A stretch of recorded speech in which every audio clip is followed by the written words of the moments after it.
இயக்குனர் மற்றும் நடிகர் ஆர்ஜே பாலாஜி அவர்கள் பாத்தீங்கன்னா ரீசன்ட் இன்டர்வியூல கருப்பு கதை தளபதிக்கு சொல்லப்பட்ட கதையா அப்படின்றத பத்தி ஷேர் பண்ணியிருக்காரு. அதாவது இந்த கருப்பு படத்தோட கதையை 2023 ஆகஸ்ட்ல நான் எழுதினேன். எழுத இந்த கதையோட ஐடியா பாத்தீங்கன்னா ரொம்ப பெருசாச்சு. அந்த ஐடியாவும் ரொம்ப எக்ஸைட்டடா இருந்ததால ஒரு பெரிய ஹீரோ பண்ண நல்லா இருக்கும்னு தோணுச்சு. சோ அப்ப தளபதிக்கு இந்த கதையை சொல்லும் போது உடனே பண்ணலான்ற மாதிரி சொன்னாரு. ஏன்னா அந்த டைம்ல அவருமே என்னோட ஸ்டைல்ல ஒரு சிம்பிளான லைட் ஹார்ட்டடான ஃபேமிலி என்டர்டெய்னர் பண்ணணும்னு தான் ஆசைப்பட்டாரு. பட் அவர் கேட்டுக்கிட்ட மாதிரி இமிடியேட்டா என்னால ஷூட் போக முடியல.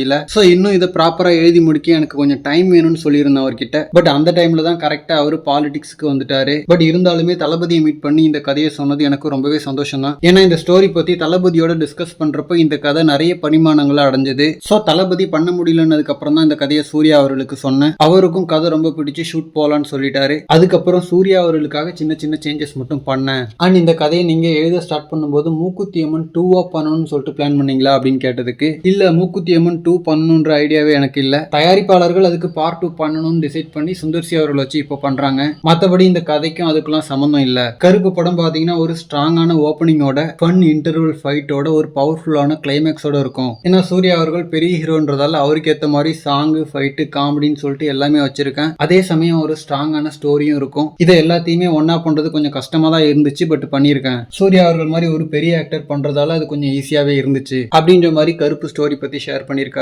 சோ இப்போ கருப்பு பாத்தீங்கன்னா தளபதி ஓகே பண்ண ஒரு கதை தான். ஆர்ஜே பாலாஜி அவர்களால உடனே எழுதி முடிச்சு ஆரம்பிக்க முடியாது அப்படின்றதால தான் இந்த படம் தளபதி 69 இல்லாம போயிருக்கு. சோ தளபதி சூர்யான்னு 2 பெரிய ஹீரோஸை இம்ப்ரெஸ் பண்ண ஒரு கதை நல்லா இருக்கு. அதிக வாய்ப்புகள் இருக்கு. சோ எப்படி இருக்க போகுதுன்றதை வெயிட் பண்ணி பார்க்கலாம். தேங்க்யூ.